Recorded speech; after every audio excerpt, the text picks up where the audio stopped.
Hello students, আজ আমি তোমাদের শেখাবো নাউন সম্পর্কে। নাউন কাকে বলে? নাউন হচ্ছে যে সমস্ত ওয়ার্ডের মাধ্যমে নাম বোঝায়।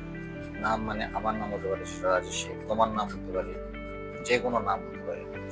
এবার নাউন হয়ে গেল, নাউনের উদাহরণ হয়ে গেল। নাউনের এবার 5টি ভাগ আছে। একটা হচ্ছে প্রপার নাউন, 1 নম্বর প্রপার নাউন, 2 নম্বর কমন নাউন, 3 নম্বর কালেকটিভ নাউন, 4 নম্বর ম্যাটেরিয়াল নাউন এবং 5 নম্বর হচ্ছে অ্যাবস্ট্রাক্ট নাউন।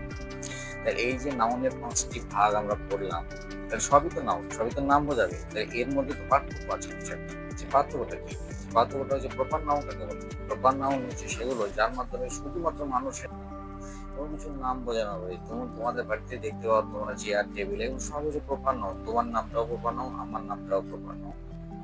যেমন আছে সে কমন নাউন বলে যে নাউনের মধ্যে পুরো জাতিটাকে বোঝাবে। পুরো জাতি বলতে হবে যেমন কাউ, কাউ সমগ্র জাতিটাকে বোঝায়। অস্ট্রেলিয়ান কাউ হতে পারে, ইন্ডিয়ান কাউ হতে পারে, দেশি কাউ, গাই, অস্ট্রেলিয়ান গাই, এই সমস্ত কিছু হতে পারে। কালেকটিভ নাউন বলে যে নাউনের মাধ্যমে একটা সমগ্র একটা সমষ্টিকে বোঝাবে। যেমন তোমার সৈন্য দল দেখেছো, আর্মি, আর্মি সৈন্যরা আসে, ওই আর্মি বলা হয়। আর্মি মানে কিন্তু একটা সৈন্য নয়, সেটা অনেকগুলো সৈন্য, একটা সৈন্যের গুচ্ছ। তোমরা ছড়ি দেখেছো, সেই ছড়ির গুচ্ছকে বলা হয় বাঞ্চ, বাঞ্চ অফ স্টিক।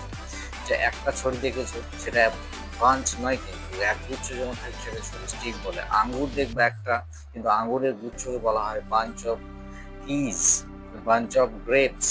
আবার তোমার যেগুলো তোমরা দেখো চাবির দল, চাবির দল যেটা সে বলা হয় বাঞ্চ অফ ফিশ। মাছের দলকে বলা হয় শোল অফ ফিশ। এই সমস্ত হচ্ছে কালেকটিভ নাউন, মানে যার মাধ্যমে সমষ্টি বোঝাবে। এছাড়াও তোমাদের আছে অ্যাবস্ট্রাক্ট নাউন, যে নাউনের মাধ্যমে দোষ গুণ প্রকৃতি বোঝায়, অর্থাৎ দেখে মনে হতো অ্যাডজেক্টিভ, অর্থাৎ দোষ গুণ বোঝাচ্ছে, কিন্তু ওটা অ্যাকচুয়ালি নাউন। এছাড়া তোমাদের রয়েছে ম্যাটেরিয়াল নাউন। ম্যাটেরিয়াল নাউন মধ্যে বোঝায় যে নাউনের মাধ্যমে কোনো ধাতুকে বোঝাবে। ধাতু যেমন হচ্ছে আয়রন হতে পারে, ইস্ত্রি, তোমার বাড়িতে দেখতে পাও। এছাড়াও তোমরা দেখতে পাও মোবাইল ফোনে যে প্লাস্টিক, সেটাও একটা ম্যাটেরিয়াল। তাছাড়াও তুমি দেখবে বটন, সেটা একটা ম্যাটেরিয়াল। এই সমস্ত কিছু হচ্ছে নাউন। তাহলে তোমার নাউন সম্বন্ধে একটা মোটামুটি ধারণা পেলে। ইংরেজি গ্রামার সম্বন্ধে তোমার যে ভীতি, সে ভীতিটা আমার দূর করার হবে আমার মূল প্রচেষ্টা। তোমরা ইংরেজি গ্রামার আমার ক্লাস দেখবে, দেখলে ইংরেজি গ্রামের সঙ্গে তোমাদের কোনো ভয় থাকবে না, আমি 100% তোমাদের গ্যারান্টি দিচ্ছি। এছাড়াও আমি ব্ল্যাকবোর্ড অর্ডার দিয়েছি, সেই ব্ল্যাকবোর্ড এবং হোয়াইট বোর্ড দুটো অর্ডার দিয়েছি। হোয়াইট বোর্ডের মাধ্যমে তোমাদের অনলাইন ক্লাস করানো হবে।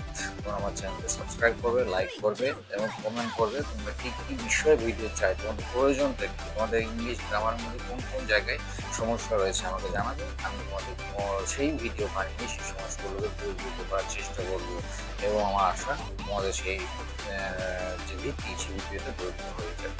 Thank you.